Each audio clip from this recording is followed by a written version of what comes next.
Mesdames, Messieurs, bonjour à tout le monde. Je suis très heureux de vous retrouver sous ce cadre doré du foyer de l'Opéra national de Lorraine à Nancy, place Stanislas. En ce début d'année, veuillez tout d'abord recevoir tous mes vœux, les meilleurs et les plus chaleureux en cette période un petit peu compliquée quand même, de cette fin d'année 2020 et peut-être encore début d'année 2021, mais je suis sûr et certain que 2021 sera une année meilleure et une année avec beaucoup plus de joie que celle que nous venons de passer. Donc c'est dans ce cadre de festivité, ce cadre des ors du spectacle que je vous présente mes plus sincères vœux pour 2021. Je suis très heureux de vous retrouver dans ce cadre. Je remercie l'association, bien sûr, Délices d'Opéra, qui m'a fait le plaisir de me convier pour échanger avec vous en ce début d'année sur la thématique générale de la saison de l'opéra, à savoir le rêve, le monde de la nuit. On va évoquer tout ça dans un petit instant. Et donc, je remercie chaleureusement l'association pour cette invitation. Une invitation virtuelle, bien sûr, on ne peut pas se retrouver, mais nous allons pouvoir, par le biais de la voie numérique, tout de même échanger sur un sujet qui est très intéressant, à mon sens, un sujet qui est rêveur. Alors, le titre, bien entendu, est assez particulier, Peindre le rêve, petite musique de nuit. Alors, c'est vrai que tout de suite, public amoureux de l'opéra, amoureux de musique classique, vous avez en tête, bien entendu, une autre petite musique, c'est la petite musique de nuit de Mozart. Mais alors, ça n'a rien à voir, bien entendu, la sérénade en sol majeur, peut-être dans vos oreilles, mais ce n'est pas tout à fait celle que nous allons écouter aujourd'hui. Cette musicalité de la nuit, j'opte pour ce sous-titre par rapport à Peindre le rêve, par rapport au lien évident qu'il y a entre la nuit, la musicalité de la nuit et le rêve. En effet, on va regarder aujourd'hui, on va mettre de côté la musicalité sonore, si je puis dire, de la nuit,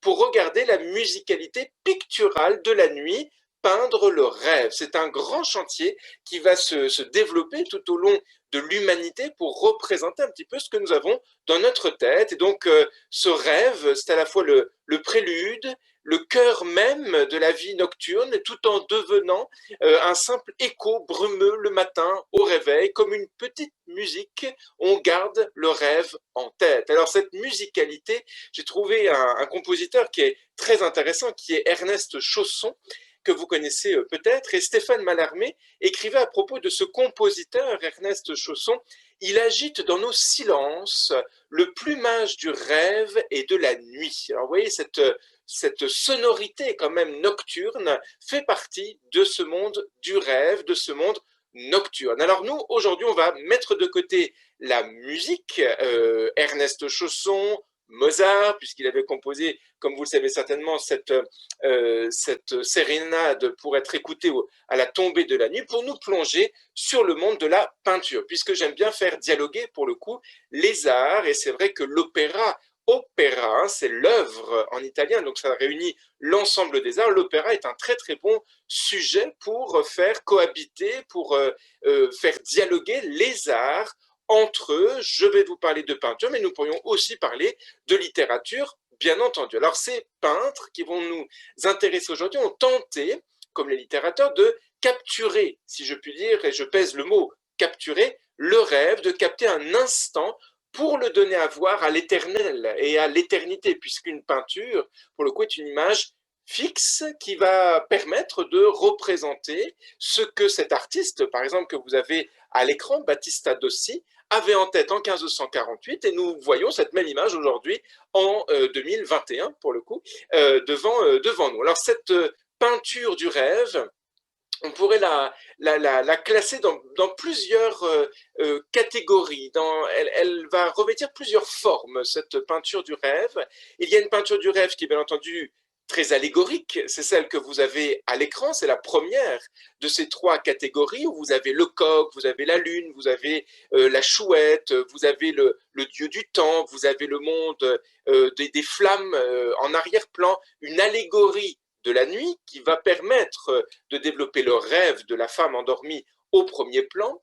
Vous allez avoir en deuxième famille, si je puis dire, dans cette peinture du rêve, une peinture qui est beaucoup plus explicite pour représenter le rêve et qui n'a pas recours à l'allégorie, ou tout du moins moins allégorique, mais qui a un recours beaucoup plus explicite au final au monde de la rêverie, notamment avec Johann Heinrich Füssli que vous avez à l'écran avec ce tableau qui s'intitule Le cauchemar. Et il est vrai que quand on regarde cette pauvre femme complètement alanguie, elle n'est certainement pas en train de rêver. Certains ont parlé de la sensualité du rêve face à cette peinture.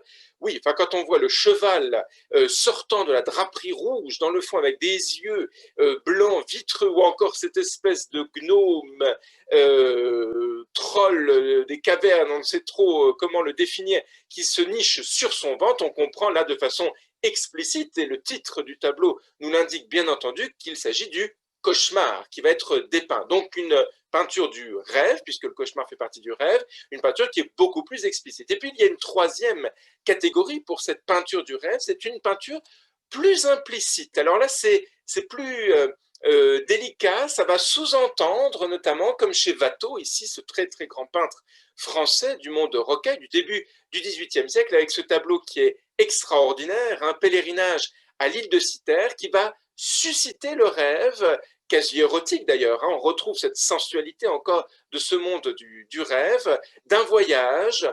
Certains vont le qualifier d'érotique, d'autres de philosophique, de spirituel, de ces couples qui sont dépeints sur l'île de Vénus, le pèlerinage à l'île de Kythera, l'île de l'amour, l'île de Vénus. Donc autrement dit, on a un rêve qui va être polymorphe dans le monde de la peinture, allégorique, explicite ou implicite. On pourrait avoir comme ça ces trois familles. Donc le rêve n'est pas à conjuguer au singulier pour le coup, mais c'est bien à comprendre comme une image multiple, une image plurielle de ce que l'artiste a en tête de son rêve. Mais alors, qu'est-ce que c'est que peindre le rêve? Parce que c'est très compliqué au final de peindre un élément comme ça, fugace, que nous avons en tête le matin au réveil, toujours un petit peu brumeux. Alors, le rêve, qu'est-ce que c'est? Est-ce que c'est juste un moment, le rêve à proprement parler, avec une trame narrative parfois un peu étonnante, quand on se souvient de nos rêves qu'on a fait dans la nuit, on se dit ça, c'est pas possible. Qu'est-ce que je faisais à cet endroit-ci avec telle personne, dans tel contexte? Enfin, parfois, la narration est très obscure dans le rêve. Donc, est-ce que peindre le rêve, ça ne serait que ça, peindre un monde un petit peu détonnant, donc là on tomberait sur le volet allégorique, ou est-ce que peindre le rêve, c'est simplement peindre une histoire, puisqu'après tout, le rêve est une histoire, un peu capillotractée, diraient certains à un certain moment, mais ça reste une histoire, oui et non.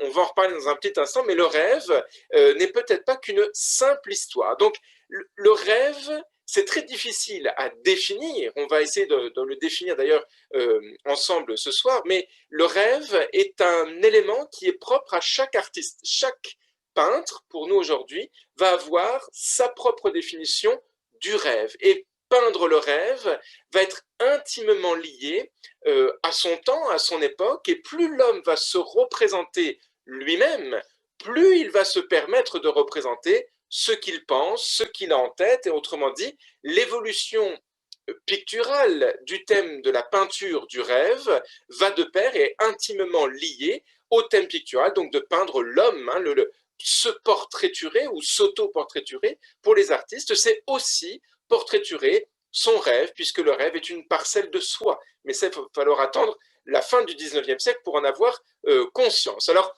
avant de voir l'évolution de la représentation donc du rêve en peinture, je voulais ouvrir une toute première partie, un premier élément pour cadrer un petit peu le rêve au sein de ce que l'on appelle les trois réalités. Alors, les trois réalités, je mets réalité entre guillemets, puisque c'est une typologie que je reprends d'un historien de la littérature, le hongrois Áron Kibedi Varga, que vous avez à l'écran, qui nous a quittés en 2018 et qui a instauré ou installé, comme on veut, cette typologie pour définir les trois réalités. Il existerait selon lui trois stades pour le peintre dans lequel va se placer le rêve. C'est le troisième stade.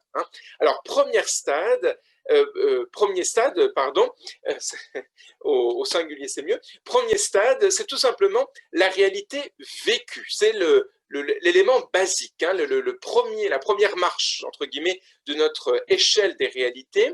Ce sera donc une réalité qui va être dépeinte comme le peintre peut percevoir l'extérieur, une image. On va retrouver des sujets assez classiques pour le coup en peinture, la nature morte bien entendu, le paysage magnifique de Canaletto que vous avez à l'écran, des scènes d'histoire, voire même des portraits, puisque au final la réalité vécue, c'est ce que nous voyons. Donc nous ouvrons notre regard et nous avons cette réalité du quotidien. Hein. À la différence, pour le coup, de l'écrivain qui va tenter de comprendre l'intérieur des hommes par des descriptions, etc., le peintre a mission, si on peut dire, surtout jusqu'au XIXe siècle, de se substituer à l'appareil photographique plus tard, à donner une image telle qu'elle est de la réalité. Alors que le littérateur essaie toujours d'aller un petit peu plus loin pour donner, par des descriptions, par des odeurs, par des sensations, un rapport peut-être un peu plus intellectuel vis-à-vis des protagonistes qui sont à l'intérieur de la scène. Mais pour l'instant, nous en sommes ici à la réalité vécue. Chaque peintre va apporter, bien entendu, une touche assez personnelle à cette réalité vécue. On ne peut pas dire que la Venise de Canaletto que vous avez à l'écran ressemble à celle de Turner. Deux choses qui sont diamétralement opposées. Et c'est cette vision personnelle, pour le coup, qui va être très intéressante dans cette réalité vécue, dans la représentation du paysage, comme je disais, des scènes d'histoire, de la nature morte, etc.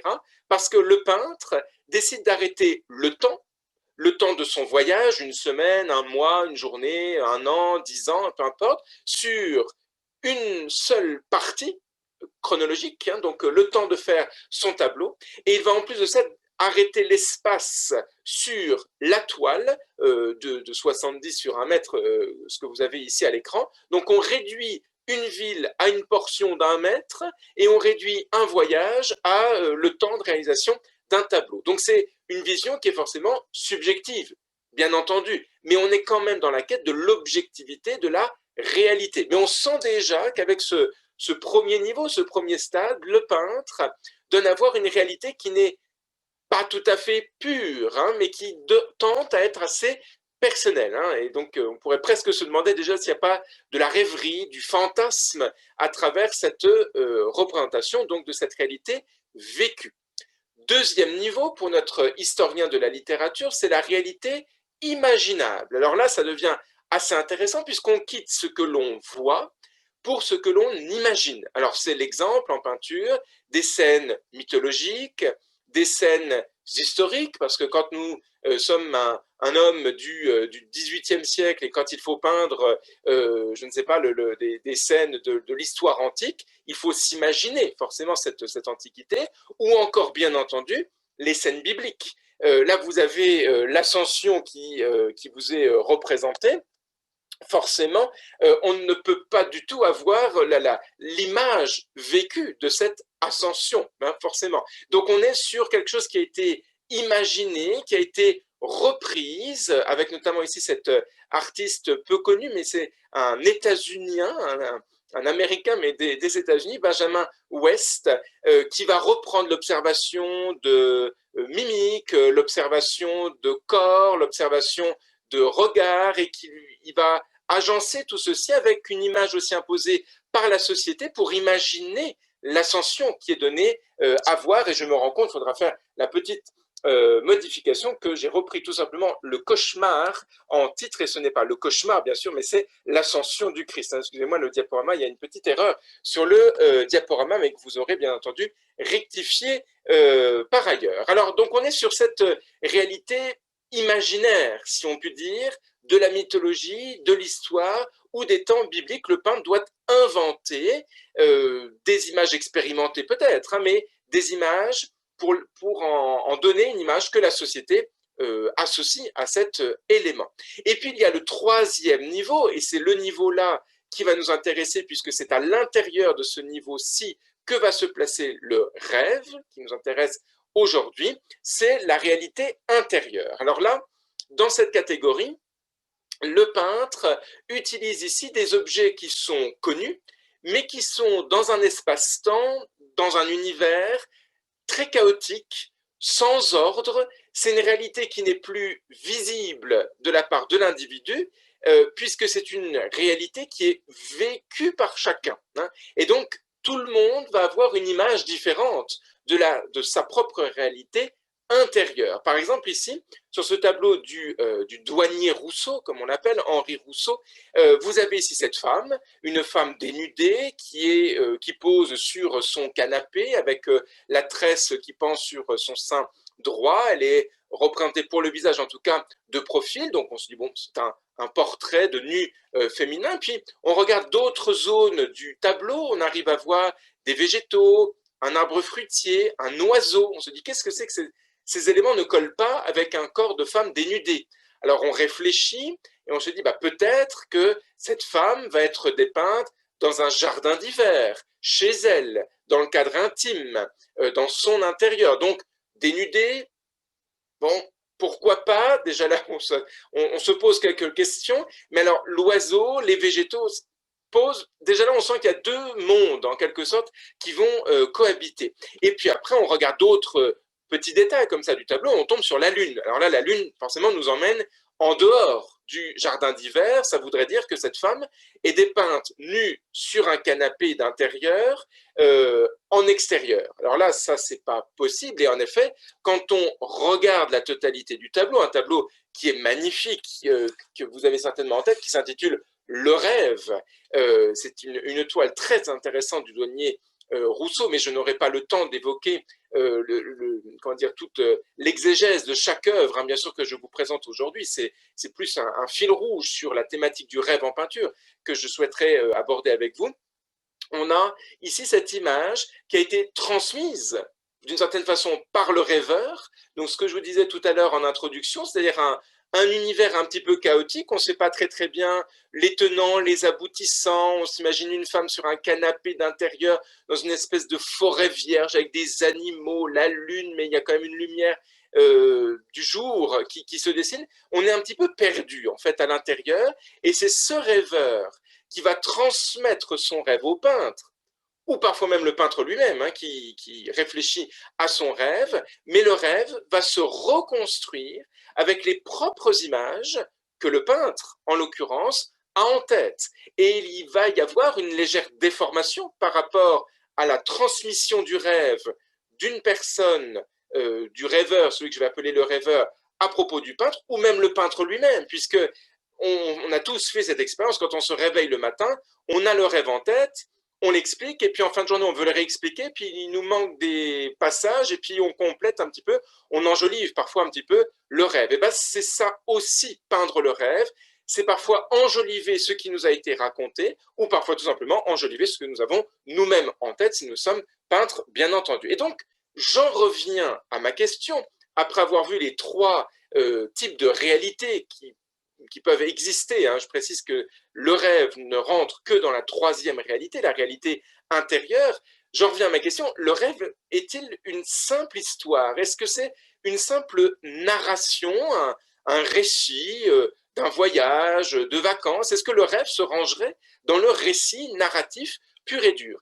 Pas du tout. Le rêve n'a rien à voir avec un récit que nous pouvons faire de choses vécues, matériel. Pourquoi? Parce que lorsqu'on raconte ses vacances, un ami, l'ami en question va forcément s'imaginer ce qui est dit, ce qui est décrit, le train qu'on a pris, l'hôtel dans lequel on a été, la vue sur la mer, etc. Et il va retransposer ce qui a été dit dans son univers, un univers qui lui est connu. Donc, si on lui parle d'une plage à Deauville, mais qu'il ne connaît pas Deauville, mais qu'il connaît une autre plage, Trouville, bon, c'est pas très loin, mais enfin, bref, il peut réintégrer tout ce qui est dit par le rêveur dans sa propre vision, dans son propre imaginaire. Pareil, il va replacer tout ceci dans un espace-temps défini. Si on ne dit pas, si le rêveur ne dit pas s'il fait jour ou s'il fait nuit, libre à celui qui reçoit le rêve de comprendre dans quelle partie de la journée nous nous trouvons, une temporalité qui peut être différente, etc. Donc, le rêve est un espace temps, un espace chronologique, un espace sensoriel qui n'a absolument rien à voir avec une réalité tangible. Donc, raconter son voyage à Dunkerque, ce n'est pas raconter son rêve que nous avons fait la nuit dernière. Ce n'est pas dans la même réalité, hein, d'où les trois réalités différentes qu'on va pouvoir regarder. Alors, le rêve s'éloigne fortement du récit, hein. Le récit va être très structuré. Le rêve, au contraire, est illogique. Il est sans suite, sans cohérence, et cela va rendre très difficile la compréhension du rêve par une tierce personne. Quand on regarde Venise, je fais exprès de garder dans cette partie la thématique vénitienne, quand on regarde la Venise dépeinte par Eugène Boudin, maître de Monet, un pré-impressionniste pour nous dire, un peintre de ces réalités atmosphériques, c'est une peinture qui est magnifique, mais c'est une vision non fantasmée, c'est une vision certes de son voyage, une vision personnelle de Venise, mais ça n'a absolument rien à voir dans la façon de peindre entre la peinture d'un voyage à Venise et la peinture d'un songe.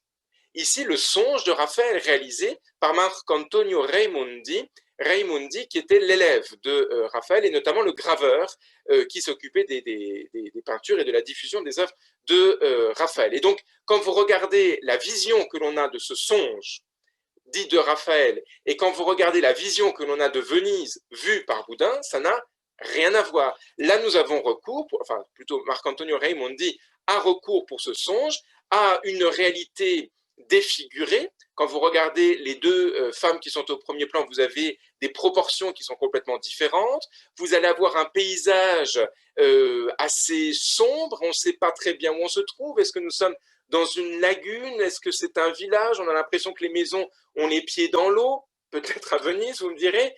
Cette construction-là est aussi très étonnante. Vous avez des animaux. Heureusement que ces animaux-ci n'existent pas dans la réalité. Donc, peindre la réalité d'un voyage n'est pas peindre un songe, hein. Donc, ce sont deux choses qui sont diamétralement opposées. Alors, on va regarder justement l'évolution de la représentation du songe, donc de cette troisième famille de la réalité dont je vous parlais il y a quelques instants. Puis, je vais essayer de suivre un plan thématico-chronologique. On va noter trois grandes façons de représenter le rêve hein, dans l'histoire de l'art. Vous allez avoir soit ce que je vais appeler le rêveur rêvant. On est là au temps du Moyen-Âge, de la première Renaissance, où on va avoir l'importance de la représentation du rêveur au sein de la peinture. Puis nous verrons en deuxième partie le rêveur endormi, mais sans forcément avoir la représentation du rêve. Là, on va tomber au XVIIIe, au XIXe siècle. Et puis, nous verrons en troisième partie, qui est aussi la conclusion, la représentation uniquement du rêve. Et là, pour le coup, nous tombons au XIXe siècle finissant et au XXe siècle. Mais je ne rentrerai pas au XXe siècle. Donc, trois étapes pour découvrir un petit peu le rêve et la façon dont les artistes, les peintres, ont dépeint ce rêve. Donc voilà pour ma première partie sur les trois réalités que je trouve très intéressantes, notamment pour classer, s'il faudrait classer le monde des images, trois réalités différentes.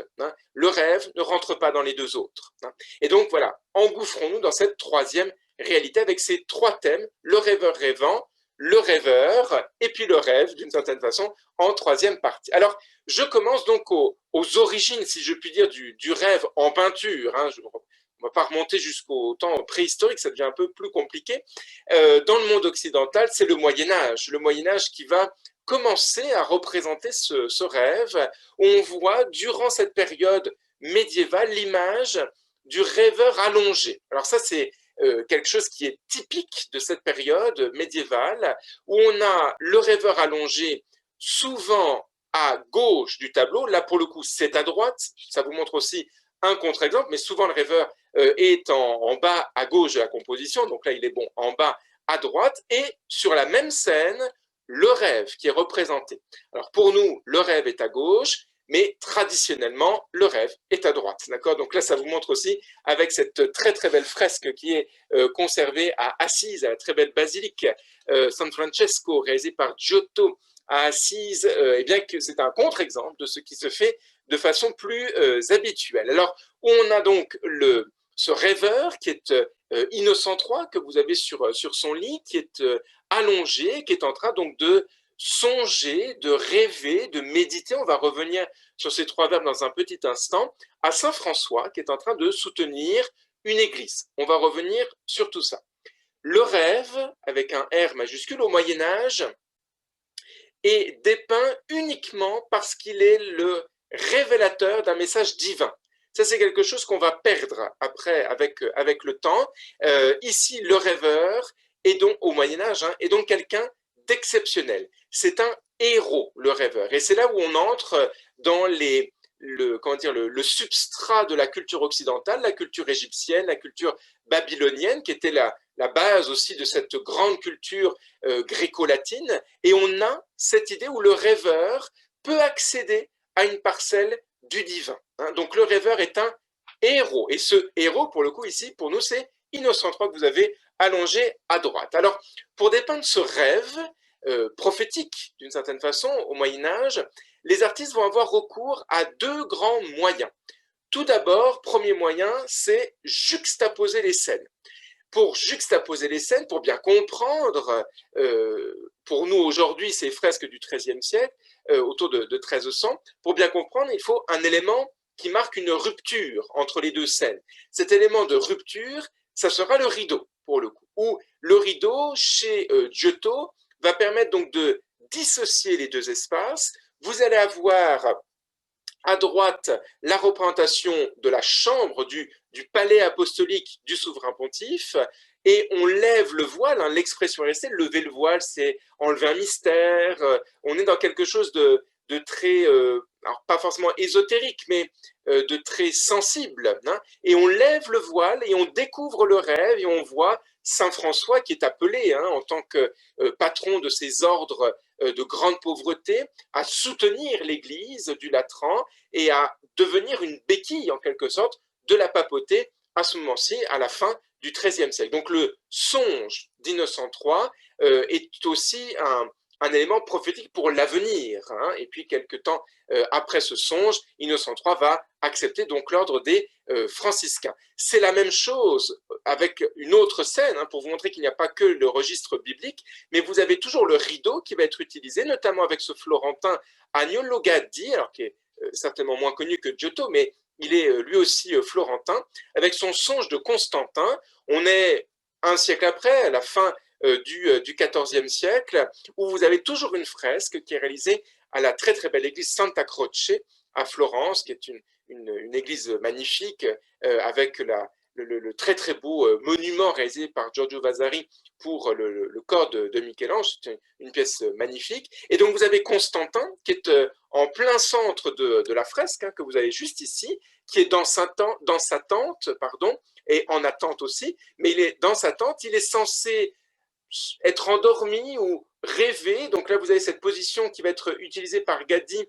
de la main sous la tête, une main qui soutient la tête. D'une certaine façon, cela va être repris par Dürer dans le registre de la mélancolie, donc une attente qui se fait. Et pendant ce rêve, pendant ce songe, il aperçoit la croix du Christ que vous avez juste au-dessus.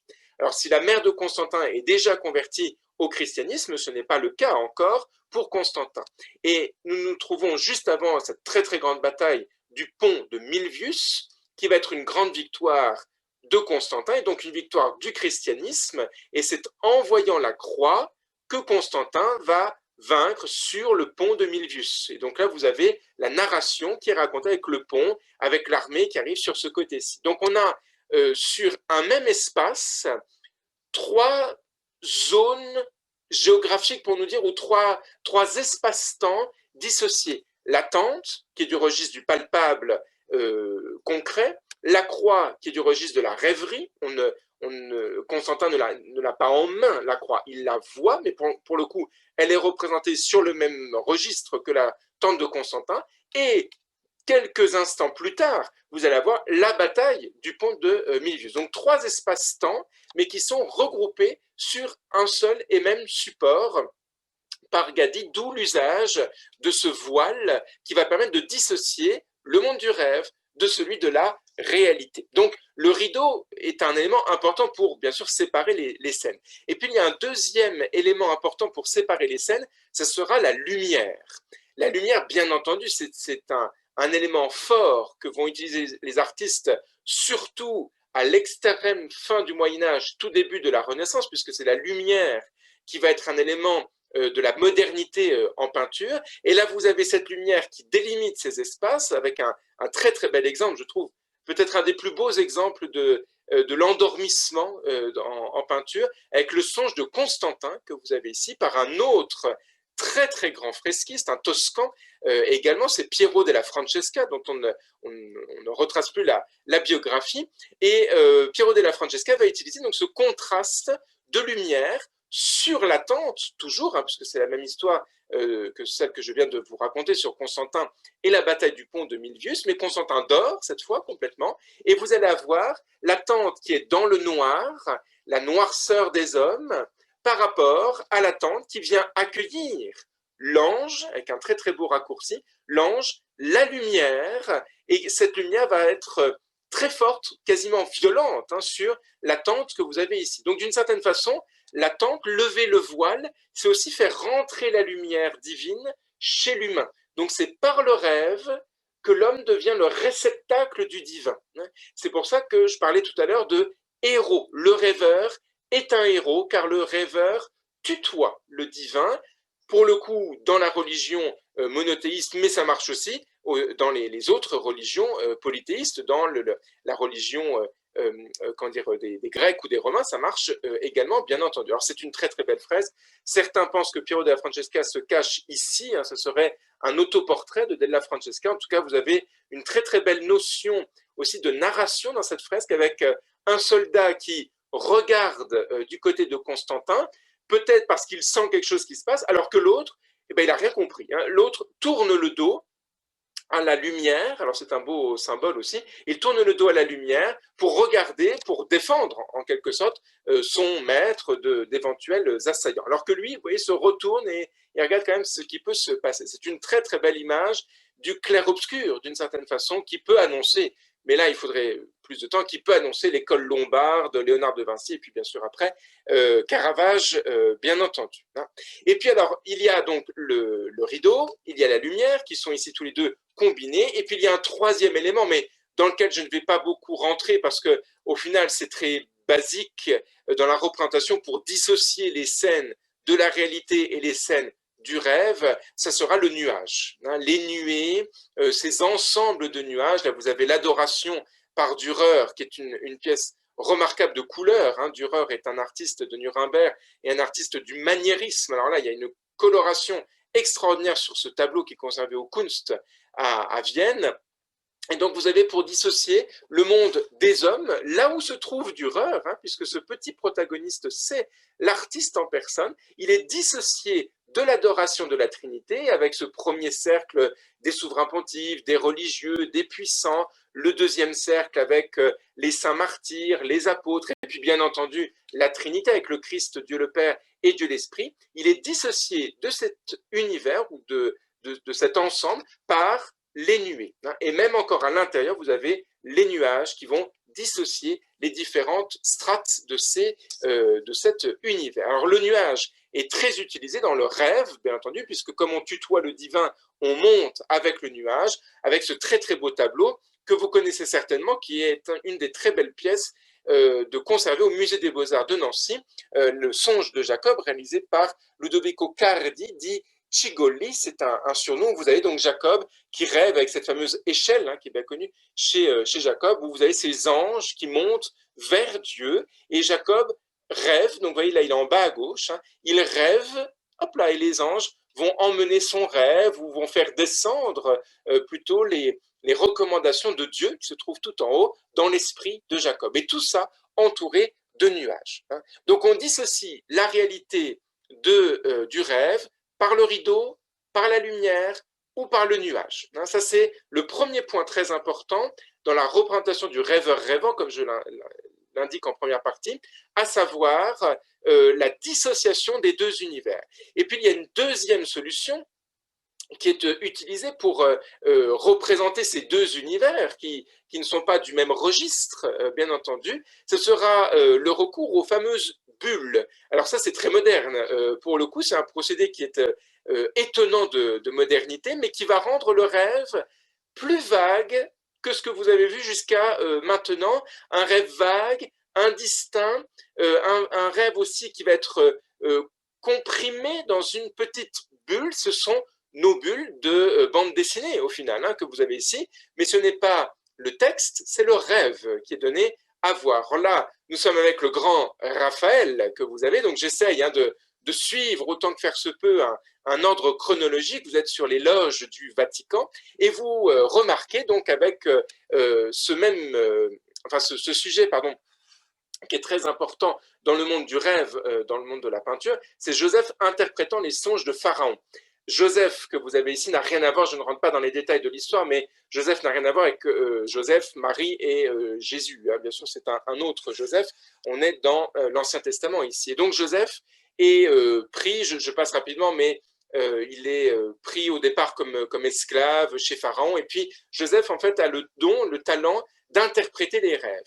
Et Pharaon l'écoute. Et là, vous avez cette scène où Raphaël doit présenter l'interprétation des rêves. Alors, on se met 2 instants à la place de Raphaël. Comment pourrions-nous faire pour représenter l'interprétation d'un rêve avec une image fixe? Ça devient compliqué. Et donc, Pharaon est là. Pharaon réfléchit avec le doigt de porter sur les lèvres. Vous avez Joseph qui est en train de désigner du doigt les 2 bulles qui sont au-dessus. Comprenons que ces 2 bulles sont au-dessus de la tête de Pharaon et ce sont ces 2 rêves. Alors les fameux 7 épis de blé gorgés de grains et les 7 épis maigres, ce qui vont donner les 7 années très bonnes et les 7 années au contraire beaucoup plus difficiles. Même chose avec les bœufs que vous avez sur le côté. Et donc Joseph interprète ces rêves. Donc 2 rêves, hop là, qui sont au sein d'une petite bulle, comme un univers plus éloigné, un univers qui n'est pas du tout du même registre que le premier plan.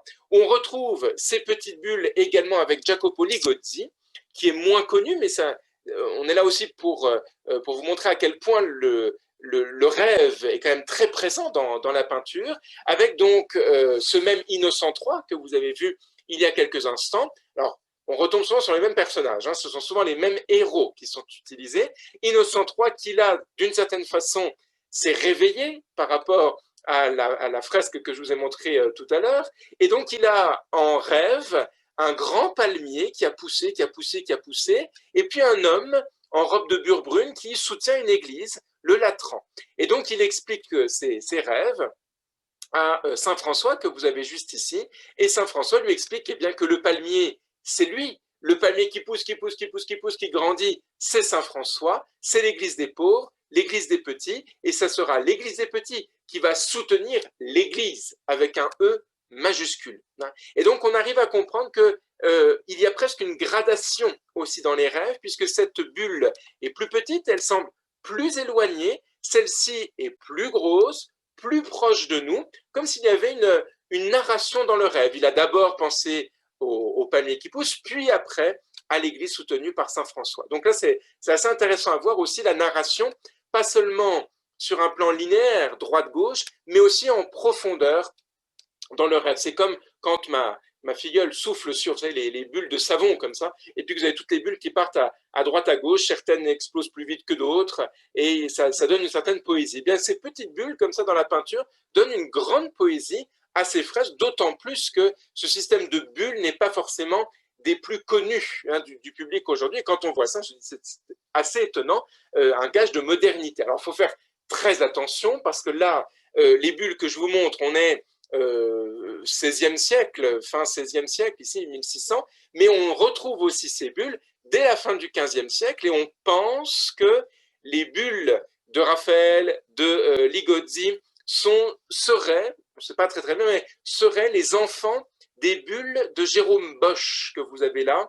Je vous ai fait un détail de ce fameux Jardin des délices, qui est une pièce absolument époustouflante du musée du Prado, un triptyque où vous avez donc cette scène juste ici que vous retrouvez là en détail. Alors, on a encore aujourd'hui dans nos expressions être dans sa bulle, Être dans sa bulle, c'est être dans son univers, dans son rêve, on ne dérange pas, on est dans un microcosme, un petit monde. Et donc au final, c'est peut-être ce microcosme qui était présenté par la bulle chez Raphaël ou Ligozzi.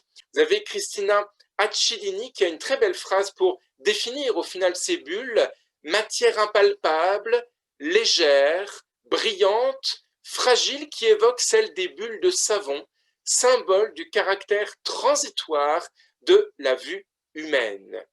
Une très belle phrase qui permet d'expliquer ces petites bulles très délicates comme peut l'être le rêve.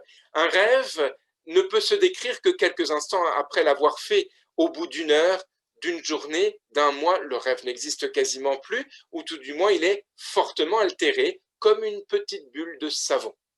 C'est très, très beau, très poétique comme image, en tout cas, développée par nos artistes de cette fin de la Renaissance, puisque le XVIe siècle, on est quand même déjà sur la fin de la Renaissance. Alors, voilà, avec ces héros médiévaux du début de la Renaissance, ces rêveurs rêvants que je voulais vous montrer avec notre première partie. Ce sont des rêveurs qui sont nommés, qui sont connus et reconnus par la Bible, comme Joseph, notamment, interprétant les songes de Pharaon, encore par l'histoire, avec Constantin au centre ou Innocent III. Donc on gravite souvent sur ces trois histoires dans le monde médiéval et encore au début de la Renaissance. Alors, pourquoi est-ce que ça s'arrête après ce rêveur rêvant?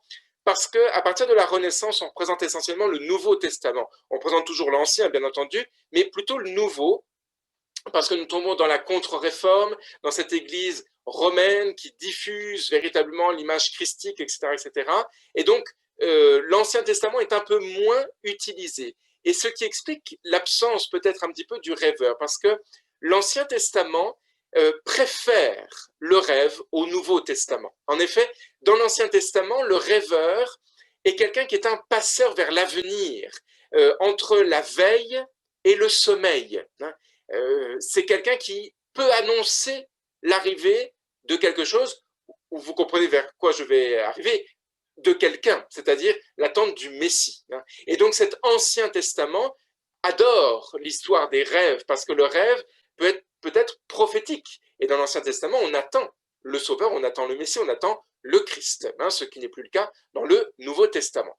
Et donc ce rapport entre veille et sommeil, vous voyez bien avec Constantin, là on est vraiment entre les deux, entre la veille et le sommeil, quand les yeux commencent à devenir un petit peu plus lourds, c'est quelque chose qui est une transition qui est très très fine, la frontière est très difficile entre le moment où on s'endort et le moment où on rêve. C'est impossible de dire combien de temps il s'est déroulé entre les deux. C'est ce que Diderot écrira, mais bien plus tard, en 1767, « Veillais-je quand je crois rêver, rêvais-je quand je crois veiller ». La frontière est assez ténue entre le rêve et l'état de veille. Et même le plus cartésien des cartésiens, René Descartes, donc un homme du début du XVIIe siècle, a fait 3 rêves, il les écrit lui-même dans la nuit du 10 novembre 1619, avant d'écrire son fameux discours de la méthode qui sera publié en 1637, mais il a commencé à le rédiger en 1619. Donc on est sur le rêve qui est vraiment un élément de passage du divin, de l'intellect. Descartes réfléchit à son ouvrage par le rêve. Donc du Moyen-Âge jusqu'à la Renaissance, rêver, c'est communiquer avec l'au-delà. J'ai pris beaucoup d'exemples dans la religion ou dans l'histoire biblique de façon assez large, mais on pourrait aussi prendre des exemples dans le polythéisme, avec notamment Vénus endormie, où là c'est le contact avec l'amour, bien entendu, mais un amour gréco-romain avec la déesse que vous avez à l'écran. Mais c'est le même principe, bien sûr, que l'on conjugue Dieu au singulier ou Dieu au pluriel. Le rêve est une porte vers le divin. Alors, première partie, donc, du Moyen-Âge jusqu'à la Renaissance, on va dire ça comme ça. Alors, voyons voir à partir de la Renaissance ce qui va se passer, deuxième partie, qui va nous emmener comme ça jusqu'au XVIIIe siècle, le songe moderne, le rêveur endormi cette fois. Alors, puisque à partir de la Renaissance, on sent un changement dans le rapport du rêve au monde, à la société. le rêve devient une vacance de l'âme, pour nous dire, de l'enveloppe charnelle. Ça nous permet où l'âme peut se libérer comme ça de cette enveloppe charnelle. Ce n'est plus une révélation divine. On ne rêve plus uniquement de choses sérieuses, mais on peut rêver de tout un tas d'autres choses. La première représentation de ce rêve personnel, c'est dû à Dürer, dont j'évoquais l'adoration il y a quelques instants. C'est peut-être la première fois que l'on a la représentation d'un rêve par un artiste lui-même. Le rêve du déluge que vous avez à l'écran, c'est daté précisément dans le texte du 8 juin 1525, Rêve de déluge, c'est le titre. On a une interprétation très personnelle de quelque chose qui a été imaginé, rêvé, songé par l'artiste, à quoi pouvait ressembler le déluge. Et donc ce dessin qui est vraiment très intéressant à voir au Kunz, c'est du pastel qui est utilisé pour montrer cette espèce d'explosion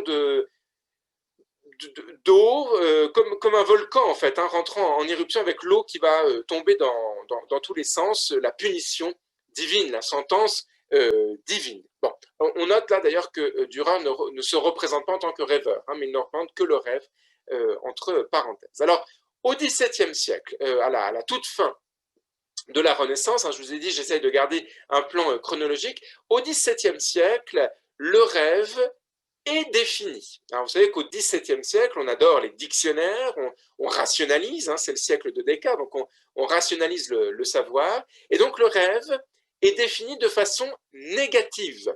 Si on regarde le dictionnaire d'Antoine Furetière, qui est le dictionnaire du XVIIe siècle, quand on lit donc l'article rêve, il est noté, alors je passe sur toute la définition, mais bas et peu d'usage, songe de malades qui ont le cerveau altéré.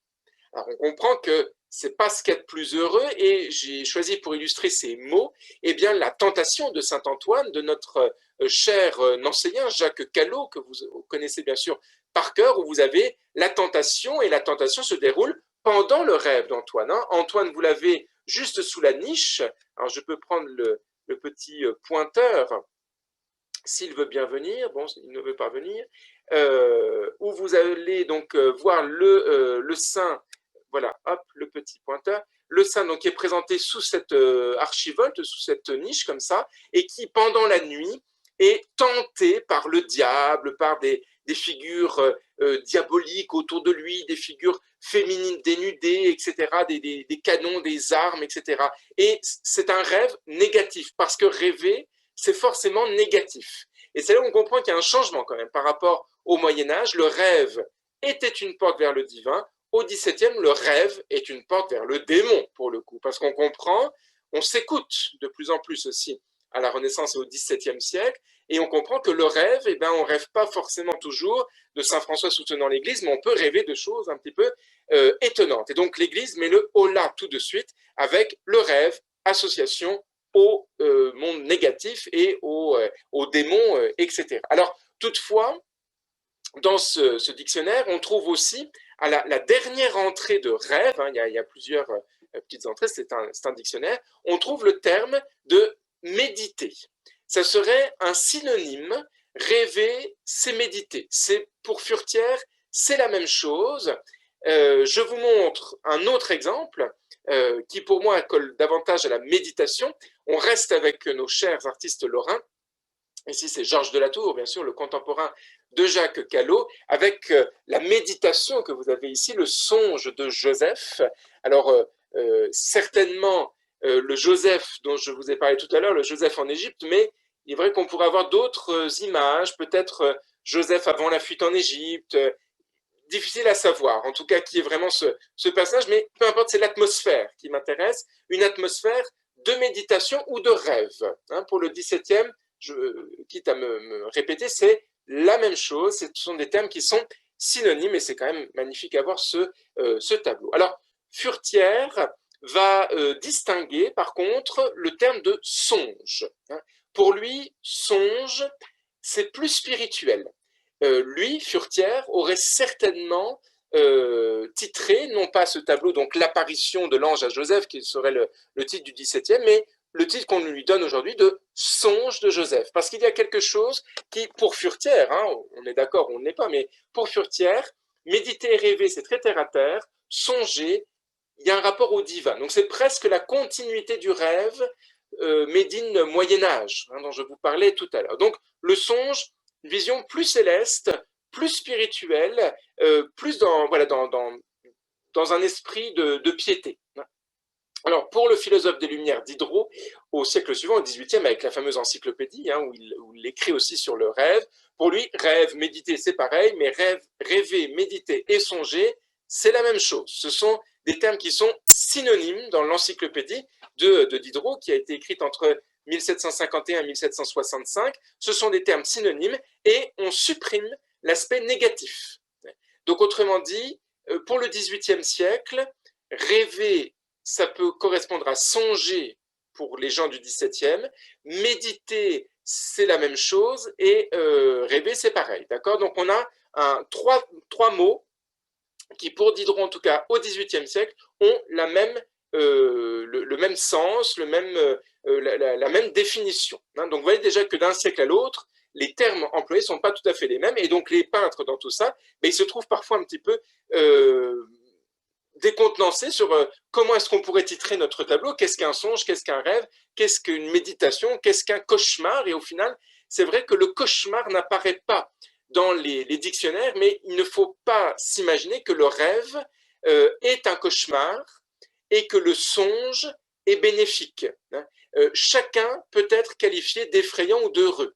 Il y a des songes qui sont des cauchemars, il y a des rêves qui sont aussi des cauchemars. Donc cauchemar, c'est plus un adjectif qui va qualifier le rêve, la méditation ou le songe. Je parlais bien tout à l'heure, je me permets de revenir un petit peu en arrière, de la tentation de saint Antoine. C'est un rêve qui est fait, mais un rêve cauchemardesque pour le coup, pour saint Antoine. Donc le cauchemar, c'est quelque chose qui n'existe pas en tant que tel au XVIIIe. C'est plus un adjectif qualifiant le rêve, le songe ou la méditation. Alors au XVIIIe siècle, et notamment sous l'influence de Diderot, de l'encyclopédie, de la philosophie des Lumières, le rêve, la méditation, le songe, comprenons, vont s'individualiser de plus en plus. C'est-à-dire qu'on va avoir une laïcisation très très forte des thèmes, notamment sur le tableau de Joseph-Marie Vien, du très très grand Montpelliérain. J'adore Montpellier et tous ces bons artistes que Montpellier a pu donner à l'histoire, notamment ce cher Frédéric Bazille au XIXe siècle. Et donc là, vous avez Joseph-Marie Vien qui nous représente certes l'ermite endormi, donc bon, c'est un thème assez, non pas biblique, mais religieux en tout cas, mais le tableau a quelque chose de très laïque au final dans la pose. Et voici ce que le critique Jacques Gauthier d'Agotty, il faut toujours lire les critiques des salons notamment parce qu'on nous apprend beaucoup de choses par les termes qui sont utilisés pour décrire ces tableaux. Voici ce que Jacques Gauthier d'Agotty écrivait donc en 1753, pardon. On le croit dans une douce extase, tandis qu'il ne fait que dormir, appesanti par les vapeurs du vin. Donc on a ce rapport à l'extase qui, bon, pour un ermite, pour un religieux, paraît tout à fait plausible, logique. Il a la musique dans sa main, le violon ou la viola da braccio dans sa main, ce qui permet à l'esprit de partir, de rencontrer le divin, mais ça c'est un autre sujet, la musicalité et le divin. Mais en même temps, ce critique nous dit appesanti par les vapeurs du vin. C'est quelque chose qu'on n'associe pas forcément à l'ermite, et on a beau chercher sur le tableau, il est difficile de voir, ou peut-être avec la buire que vous avez sur le côté, mais de voir du vin. C'est pas ce qui saute forcément au premier regard. On a plutôt l'idée du memento mori, l'idée des écrits, l'idée, ce que je vous disais, de la musicalité divine. Il se nourrit de racines, etc. Mais c'est intéressant de voir que le XVIIIe individualise et démystifie d'une certaine façon le rêveur. Donc on quitte vraiment la révélation que le rêve pouvait avoir au Moyen-Âge, ou même encore d'une certaine façon jusqu'au XVIIe, confère Georges de la Tour, pour un simple assoupissement. On s'endort, et quand on s'endort, on ne sait plus vraiment ce que l'esprit fait. C'est ce qui gêne un petit peu l'Église, bien entendu. Alors là, nous sommes dans une très très belle peinture, mais je reste avec nos artistes français, avec une peinture et un peintre extraordinairement intéressant pour le rêve. Si vous vous intéressez au rêve, il faut absolument aller voir les tableaux de Jean-Honoré Fragonard, que nous connaissons bien, un artiste qui est contemporain de Joseph-Marie Vien, que je viens de souligner, où Fragonard va être l'archétype du peintre français de la fin du XVIIIe en ce qui concerne le rêve, c'est-à-dire un peintre qui va associer le rêve au bonheur et aux formes heureuses. Autrement dit, quand on souhaite les meilleurs vœux, comme cette année, on pourrait dire que rêvons 2021, vous voyez, cette image de bonheur à venir. Alors, ça va bien sûr de pair avec le monde rocaille dans lequel Fragonard a grandi, ce qui n'est plus tout à fait le monde dans lequel il va vieillir, mais en tout cas, c'est le monde dans lequel il a grandi. Ça correspond à la philosophie du fugitif, du fugace, du léger que l'on peut avoir dans l'univers rocaille. Et on associe donc, pour le coup, le rêve bénéfique, le rêve heureux du bonheur à la France, à l'Italie surtout, et aux provinces du Sud, alors que le cauchemar va être associé aux provinces du Nord. On a quelque chose comme ça qui est assez clivant en Europe. Le bonheur du rêve est au Sud, alors que le cauchemar est au Nord. Alors c'est peut-être aussi ce regard que l'on porte au XVIIIe siècle sur les primitifs flamands, sur Jérôme Bosch, que je vous soulignais tout à l'heure, où on avait un rêve mais assez particulier, que les contemporains du XVIIIe siècle et du début du XIXe siècle vont qualifier de cauchemars sombres, de rêveries obscures, etc., etc. Alors on peut prendre un exemple donc chez Fragonard avec ce songe d'amour du guerrier. Bien sûr, le guerrier ne peut songer qu'au bonheur qu'il va pouvoir rencontrer ou découvrir ou redécouvrir à l'issue de son combat. Et on retrouve le schéma du rêveur et du rêve. On voit que les univers sont bien dissociés l'un de l'autre avec les nuages dont je vous parlais tout à l'heure, ou encore toujours chez Fragonard, cette scène qui est très difficile à décrypter. Furetière parlait des pensées confuses. Et bien là, en ce qui concernait le rêve, et bien là on a quasiment ces pensées confuses, parce que encore aujourd'hui les spécialistes de Fragonard n'arrivent pas très très bien à décrypter ce tableau. On l'appelle scène nocturne parce qu'on comprend que c'est quand même un petit peu la nuit. Certains vont jusqu'à dire que ce serait le songe du mendiant.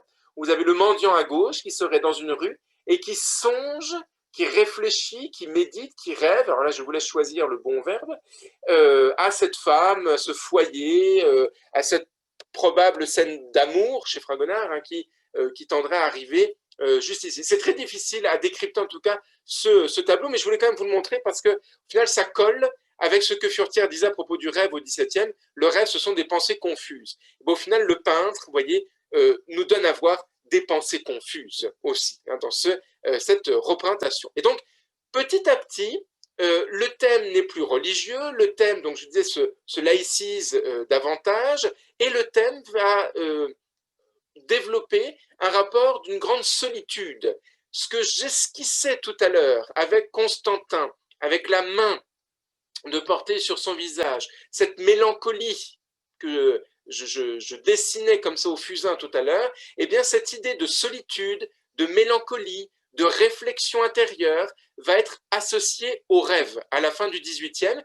En littérature, on retrouve ça. La littérature est un très très beau sujet aussi pour aborder le continent du rêve. En littérature, on a, tout est dans le titre, les rêveries du promeneur solitaire de Jean-Jacques Rousseau. C'est publié en 1776-1778. Les rêveries du promeneur solitaire. Tout est dans le titre. Rêverie, promeneur, l'idée de marcher, solitaire, tout seul, pas de groupe. Et donc, on peut rester avec Fragonard, encore une fois, c'est un peintre que j'aime beaucoup, où vous avez ici la rêverie. Je vous parlais à l'instant de Rousseau qui publie son ouvrage en 1776-1778. Et vous voyez comme quoi la peinture est au diapason de la société, tout comme la littérature, et les arts dialoguent entre eux. Le tableau s'intitule La rêverie, et nous sommes dans la même décennie, 1771-1772, où vous avez cette femme, certainement une amoureuse. Nous sommes chez Fragonard, et puis plusieurs éléments, la rose notamment, le petit puto que vous avez au-dessus, nous indique cette thématique amoureuse, et qui se languit, qui est seule et qui attend, qui rêve de l'arrivée de son prince charmant, qui risque d'arriver peut-être par en arrière-plan en tout cas, vu que c'est là où le regard de cette jeune fille est dirigé. Donc on a l'idée de la solitude et de l'individu. On a un contexte qui est davantage privé, ou plus privé en tout cas, plus individuel, où on peut représenter pour le coup dans ses rêveries les désirs, les passions, mais aussi les angoisses du rêveur, et plus seulement un élément comme ça qui descendrait du divin et on se sentirait chargé d'une mission à travers le rêve. Le rêve n'est plus que ça, le rêve est aussi un vecteur d'émotions personnelles. Et à la limite, le rêve en peinture prend le pas sur le rêveur. À la fin du XVIIIe siècle, l'homme est souvent annihilé dans la présentation du rêve. On ne représente plus que le rêve. Exemple ici, avec ce tableau. Alors là, nous dépassons le XVIIIe siècle, mais on est dans cette philosophie. On est au tout début du XIXe siècle, en 1818, avec Caspar David Friedrich, le voyageur contemplant une mer de nuages. C'est un tableau que nous connaissons très très bien et qui est une image d'Épinal pour ce qui concerne le rêve et la peinture romantique. On va en parler. Et bien là, le rêveur, on ne le voit pas. On ne voit plus que le dos. Et on voit par contre le rêve qui se trouve devant lui, cette grande étendue qui peut faire réfléchir le songe, la méditation, sur l'existence humaine, pour comprendre la place de l'homme au sein de la nature, avec cette mer de nuages que vous avez devant lui. Et au final, il est dos à nous, donc c'est comme une substitution de l'observant, où nous aussi, nous regardons cette mer de nuages comme le héros. Et donc, par image, nous sommes nous aussi le héros. On est associé à la peinture. Donc le rêveur, on l'oublie, puisque le rêveur, ça va être nous, ça va être l'observant du tableau. Et donc, autrement dit, c'est ce que je vous disais, on va arriver à la fin du XVIIIe et essentiellement au début du XIXe siècle, ou au XIXe siècle de façon générale, à représenter le rêve. Et plus seulement le rêveur rêvant, le rêveur, mais maintenant nous passons au rêve, puisque le rêveur, c'est nous. Donc on va essayer de rentrer comme ça dans la tête de l'observant. Donc quelle évolution quand même entre les années 1500 et les années 1800. C'est extraordinaire de voir cette façon de représenter le rêve, soit en petites bulles comme ça, toutes fragiles, toutes légères, toutes minutieuses, au-dessus de la tête de Pharaon, ou pour le coup chez Friedrich, le rêve qui est devant le rêveur, devant l'observant, devant le héros que nous sommes. Une grande différence de représentation, mais nous rentrons de plus en plus à l'intérieur de l'homme et nous comprenons de plus en plus l'homme et ses émotions sont ressenties. Et c'est ça qui est intéressant, en tout cas je pense, à souligner dans le romantisme naissant chez Caspar David Friedrich. Alors, je voulais conclure avec ce troisième point que j'évoquais tout à l'heure dans l'évolution excusez-moi, dans l'évolution du rêve, rêver l'intime, l'école du 19e siècle. Alors, on pourrait là s'attarder très longtemps sur le 19e siècle, mais ce qui m'intéresse, c'est les moments de transition dans l'histoire de l'art, et ce sont les romantiques, véritablement, qui vont bouleverser complètement le rêve, la façon de représenter le rêve, aussi bien chez les artistes peintres que chez les littérateurs, bien entendu. En peinture, on va avoir le cadre, le paysage notamment, qui va refléter l'âme de chaque artiste et qui va devenir, pour le coup, une représentation de la scène. Il va devenir un symbole de la scène qui va être représenté.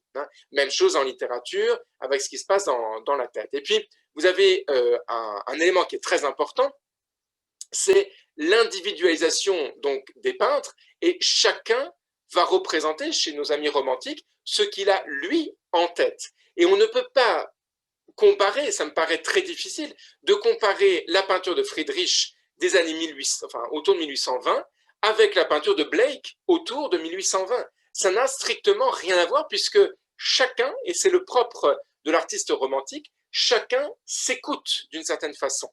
Chacun va écouter le petit homme qui siège en lui, l'être, l'âme qui siège en lui. Donc le rêve, pour le coup, va se faire extrêmement personnel et plus du tout codifié. Alors là, le rêveur en bas à gauche, les petites bulles au-dessus du rêveur, les bulles plus loin, le rideau ou la lumière, ça, on oublie complètement tout ce principe-ci, puisque chaque artiste va développer ses codes d'une certaine façon. Et il est vrai que quand vous regardez Blake, William Blake, londonien que vous avez à gauche, et quand vous regardez ce paysage de ce couple rêvant de Friedrich, difficile de voir le même rêve. Hein. Alors, bien sûr, le rêve est polymorphe, hein, je vous l'ai dit en introduction, mais c'est très intéressant à la même époque d'avoir une façon de dépeindre aussi les choses très différentes. Alors, comme je le disais, on pourrait étaler hein, ce 19e siècle et on pourrait faire un tour d'Europe au 19e. On était donc avec Friedrich, on était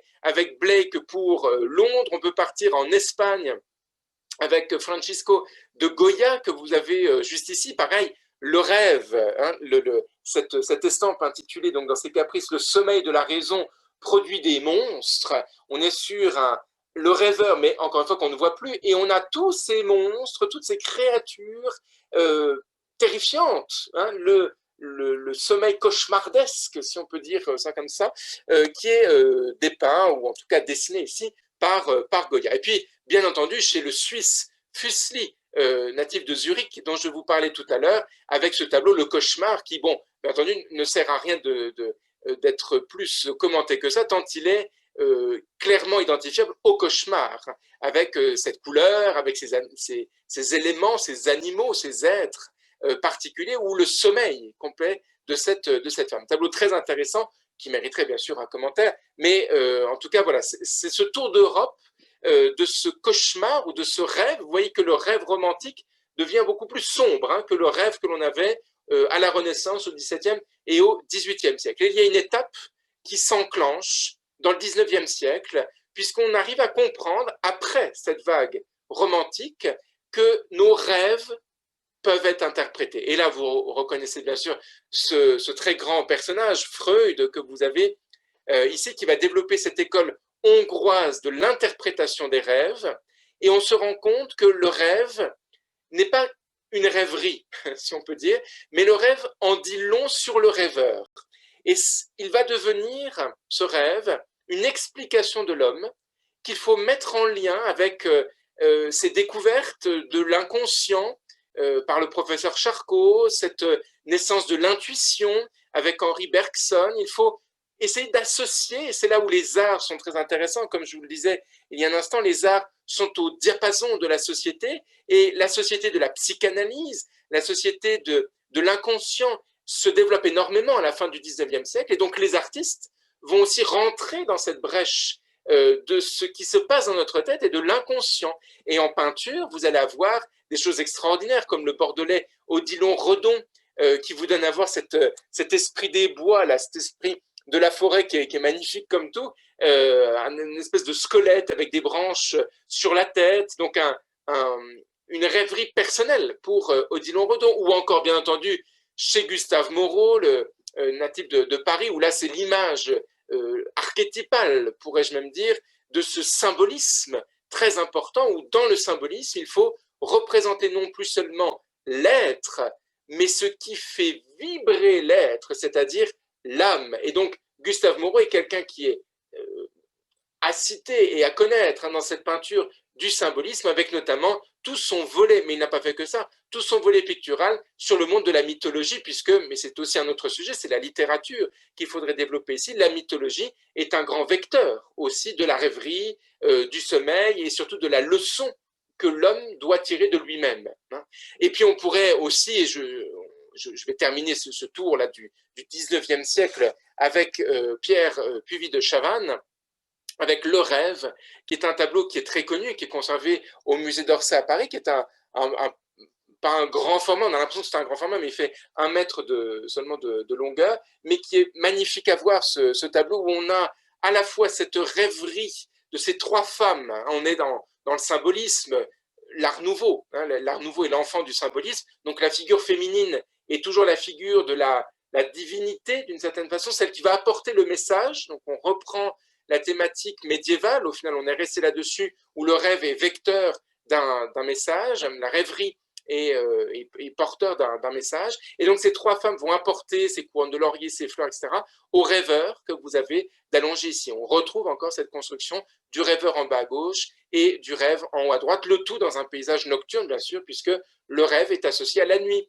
d'où mon petit sous-titre que j'ai utilisé, petite musique de nuit. Là, on écoute très bien la petite musique de nuit de Mozart ou de tant d'autres, bien entendu. Alors, en littérature, ce n'est pas le symbolisme, mais en littérature, ça va s'appeler le surréalisme, où les auteurs vont graviter dans un espace entre réalité et imaginaire. Vous allez avoir les revues surréalistes qui vont publier les récits des rêves, du grand André Breton, par exemple, qui est peut-être le plus connu, Chirico, Paul Éluard, Louis Aragon, Michel Léry, j'en passe, et des meilleurs. Et les récits sont écrits, mais sont extrêmement difficiles à lire et à comprendre aujourd'hui, puisqu'on n'a pas ce contexte mental que le rêveur peut avoir quand il se réveille et qu'il nous relate ce rêve. Donc, nous, on a vu ça en peinture, cette relation du rêve à la société, comment le peintre nous donne à voir le rêve et donne à sentir le rêve pour des générations à venir,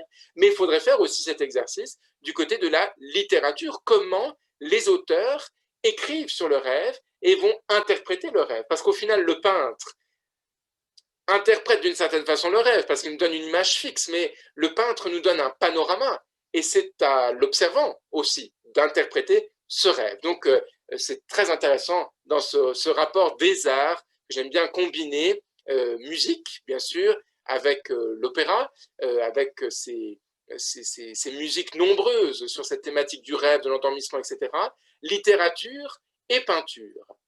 Alors, je voulais finir justement, j'ouvre un petit peu avec la littérature. J'évoquais les artistes lorrains il y a un instant avec Callot, avec Delatour. Eh bien, j'évoque aussi un autre artiste lorrain, un auteur lorrain, Philippe Claudel, que vous connaissez certainement avec son ouvrage Au revoir, Monsieur Friand. Et il a une très belle phrase à l'intérieur qui nous dit ceci: je crois au pouvoir des songes, et la littérature n'est faite que de cette matière volatile. On a l'impression que cette matière volatile, que ces songes qu'on a vus avec les bulles de savon à la Renaissance, ne constituent la matière littérature. Et donc, on pourrait s'engouffrer aussi dans la littérature pour voir cette matière insaisissable qu'est le rêve. Mais ça, c'est un autre sujet, bien entendu, à développer. En tout cas, j'espère vous avoir fait rêver d'une certaine façon avec ces tableaux, avec cette évolution de ce rêve, du rêveur rêvant en passant au rêveur moderne, et puis cette quête de l'individu, et hop là, le rêve qui arrive en tant que tel sur le format, sur le tableau à proprement parler. Je reste à votre entière disposition si vous avez des questions. Alors, il est vrai que le format vidéo peut empêcher un échange avec le public qu'on aurait pu avoir dans le foyer qui m'entoure aujourd'hui, mais n'hésitez pas, vous avez mon adresse mail, donc si vous avez la moindre question, je reste à votre entière disposition pour y répondre ou pour échanger aussi sur des questions, des artistes, etc. Je vous souhaite encore une excellente année 2021 avec plein de beaux spectacles, avec une musicalité magnifique dans les oreilles et une grandeur dans le cœur, le tout avec une excellente santé. Tous mes voeux et au plaisir de vous retrouver très prochainement. Au revoir.